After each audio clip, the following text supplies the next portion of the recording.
এই যে আমার মামুনি মানে আমার শাশুড়ি হাতে চিকেন ভীষণ ফেভারিট, ভীষণ ভালো লাগে, ভীষণ ভালো লাগে। আমার তো খুবই ভালো লাগে, মানে কি বলবো, খুব ভালো লাগে খেতে আমার। দেখো দেখে কেমন লাগছে বলো, দেখি গরম নাকি, একটু গরম আছে এখনো।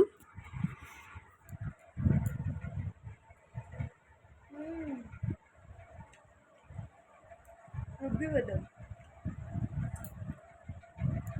ব্যাপক।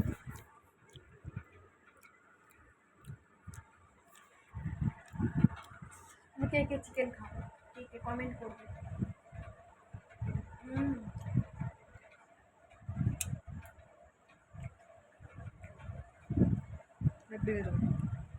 ওই যে বিড়ালটা চলে এসেছে দেখবে, তো চলে এসেছে দেখতে মাংস গন্ধ শুকে। টাটা, বাই বাই, আবার পরে একটা মিনি ব্লগ নিয়ে আসবো, বাই।